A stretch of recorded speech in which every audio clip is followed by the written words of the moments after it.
ధర్మాన ప్రసాదరావు మీడియాతో మాట్లాడుతున్నారు. ఇప్పుడు లైవ్ ద్వారా చూద్దాం.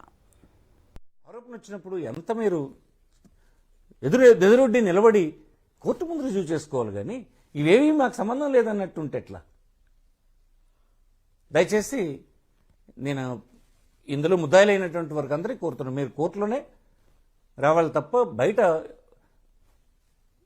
ఒక సమాజాన్ని తప్పుదోవ పట్టించి పని చేయొద్దని కోరుతున్నాను. నమస్కారం.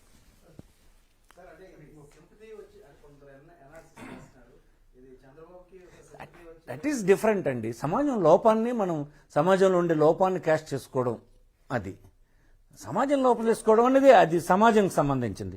బట్ నాకు ఒక ఆరోపణ వచ్చినప్పుడు నేను రుజువు చేసుకోవడానికి సిద్ధపడాలి, కానీ నువ్వు ముఖ్యమంత్రి చేయడం ఖాయం, నువ్వు ప్రభుత్వం నడిపింది ఖాయం, నువ్వు డబ్బు ఇచ్చింది ఖాయం, డబ్బు వెళ్ళినటువంటి సంస్థ మాకు ఇవ్వలేదు అని చెప్తుంది ఖాయం, అది 6 సెల్ కంపెనీలకు వెళ్ళిందంది కేంద్ర దర్యాప్తు సంస్థల్లోనే వచ్చేసింది ఖాయం, ఆ మనీ మళ్ళీ ఇక్కడికి ట్రాన్స్ఫర్ అయ్యిందన్నది బ్యాంకులు రుజువు చేస్తే జీఎస్టీ ఎగ్గొట్టేశారన్నది ఖాయం. What more details they want?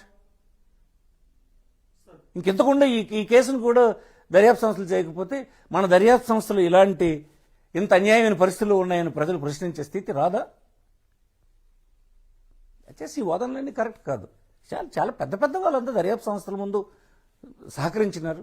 పక్కన జయలలిత, అంతకుముందు పివి నరసింహారావు గారు, ఇందిరాగాంధీ, దేశంలో అనేక మంది ముఖ్యమంత్రులు ఎంత దర్జాగా వ్యవహరించినారు. మీరేంటి ఇలాగా సమాజాన్ని రెచ్చగొట్టే పని చేస్తారు? ప్రభుత్వ ధనం ఇలా చేయడం తప్పు కదా, కరెక్ట్ కాదు కదా. పైగా మీరు మళ్ళీ ఎన్నికలకు వెళ్తున్నారు, గవర్నమెంట్ మళ్ళీ మాకు ఇవ్వండి అని అడుగుతున్నటువంటి వాళ్ళు మీరు ప్రజాధనాన్ని ఇలాగ దుర్వినియోగం చేసేసి మేమంటున్నాం దర్యాప్తు సంస్థే మేము నమ్ముతున్నాము, మీరు ఇది నమ్మరు. కరెక్టే, నమ్మకక్కడ మీరు కానీ మేము కానీ అందరం కలిసి ప్రజలు కానీ అందరం కలిపి జ్యుడిషియరీ ముందు తెలుసుకోవాలి దాన్ని. Thank you. ఎందుకంటే ఈ సమయంలో దర్యాప్తు జరుగుతుంది కనుక. ఏమని?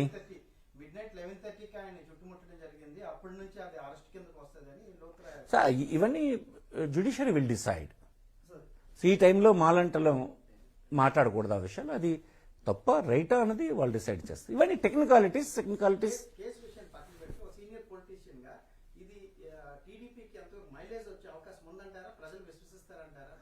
ఎప్పుడు వాస్తవాన్ని ఎప్పుడు మైలేజ్ రాదండి. వాస్తవంలో ప్రజలకు అన్యాయం జరిగింది, రాజ్యానికి అన్యాయం జరిగింది, ప్రజలు ధనం దుర్వినియోగం అయిపోయిందంటే మైలేజ్ ఎట్లా వస్తుందండి?